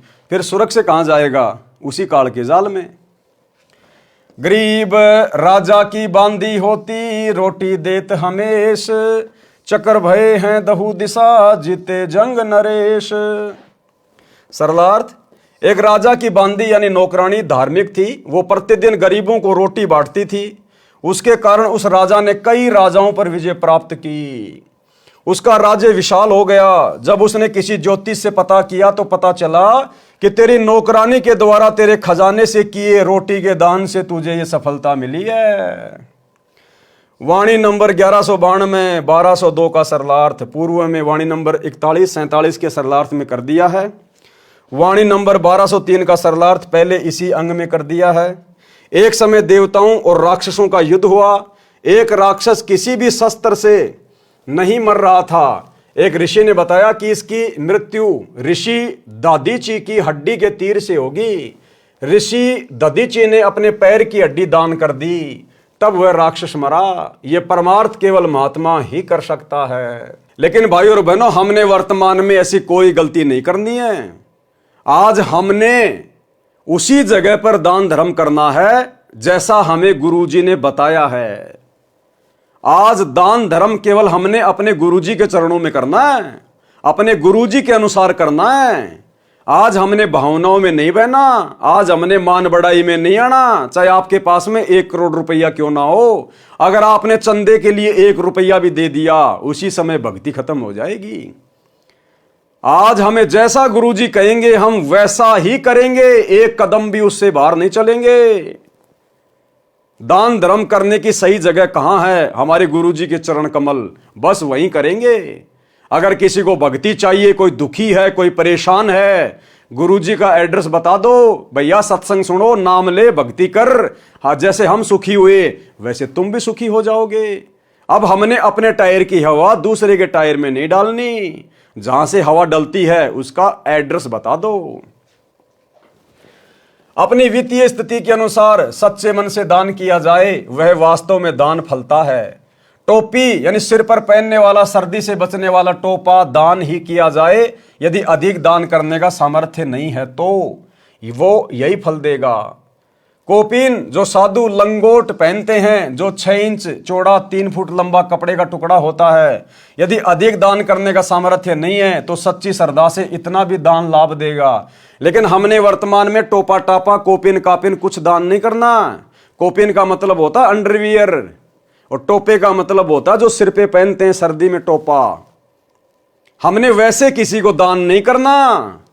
हाँ, यदि आपके घर पे आपके पास में टोपा है, एक्स्ट्रा है, और आपसे यदि कोई मांग रहा है तो उसको दे दो, उसमें दिक्कत नहीं है। ऐसा नहीं आपने 10-20 टोपे खरीद लिए और मार्केट में जाके दान करने लग गए कि मुझे लाभ होगा, हैं, मेरा धर्म हो जाएगा, सारी भक्ति का सत्यानाश हो जाएगा। भक्ति का सत्यानाश है। हमने इस प्रकार से पुण्य प्राप्ति के मकसद से हमने अपनी मर्जी से कोई दान धर्म नहीं करना किसी भी चीज का। कोई भिखारी आता है आपके घर पे, खाना मांगता, खिला दो। घर से खाना बना के बाहर जाके नहीं बांटना। आपके घर पर कोई आया जिसके पास में कपड़े नहीं है, आपके पास में एक्स्ट्रा कपड़े हैं, उसको दे दो। बिना सिले हुए कपड़े नहीं देना। उस कपड़े को बेच के आपके पैसे का दुरुपयोग कर देगा। पहना हुआ कपड़ा देना है, फटा पुराना, ताकि वो दुरुपयोग ना कर सके। बहुत सोच समझ के हमने एक एक कदम उठाना है, भावनाओं में नहीं बहना बिल्कुल भी।